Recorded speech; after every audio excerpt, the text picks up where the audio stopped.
श्रीमन नारायण, राधे राधे। यह श्लोक श्रीमद् भागवत गीता का पहले अध्याय का 10वां और 11वां श्लोक। अपर्याप्तं तदस्माकं बलं भीष्माभिरक्षितं पर्याप्तं त्विदमेतेषां बलं भीमाभिरक्षितम्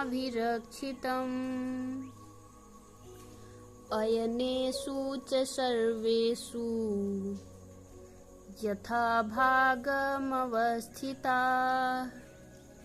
भीष्ममेवाभिरक्षन्तु भवन्तः सर्व एव हि। इस श्लोक का अर्थ बताने से पहले कुछ मैं पिछले श्लोक जो 8वां और 9वां श्लोक में दुर्योधन द्रोणाचार्य और भीष्म पितामह से कहता है उसको याद दिलाना चाहती हूँ।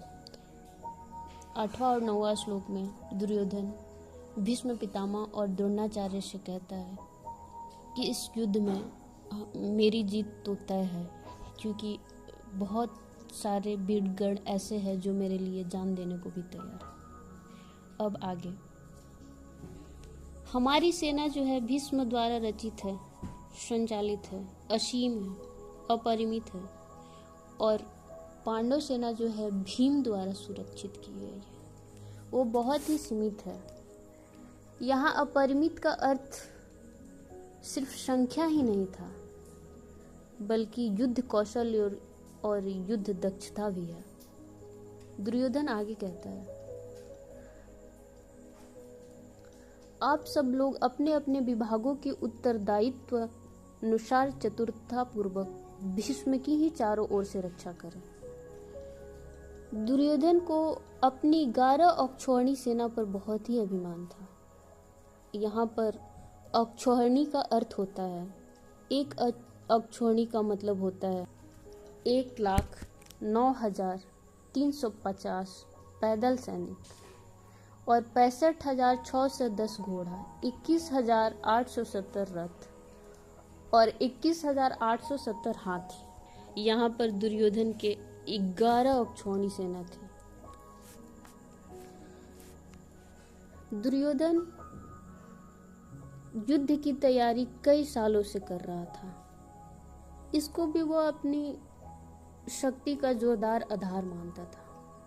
इस पृष्ठभूमि में उसको विजय अपनी मुट्ठी में ही रखी लगती थी, परंतु अधर्म और कपट का भय उससे कभी कभी डरा रहा था।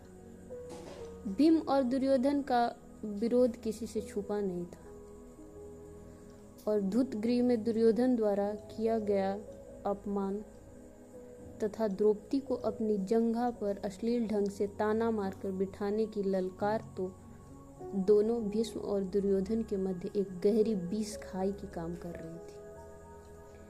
अब स्वाभाविक ही था कि अभिमानी दुर्योधन को भीम द्वारा रचित पांडव की 7 अक्षौहिणी सेना छोटी ही लगेगी। दुर्योधन सुप्रसिद्ध योद्धा कर्ण, विकर्ण, अश्वत्थामा, जयद्रथ और युद्ध विद्या में निपुण महारथी गुरु द्रोणाचार्य को यह आदेश दे रहा था कि वह अपने अपने विभागों को सतर्कता से संभाले। श्रीमन नारायण, राधे राधे।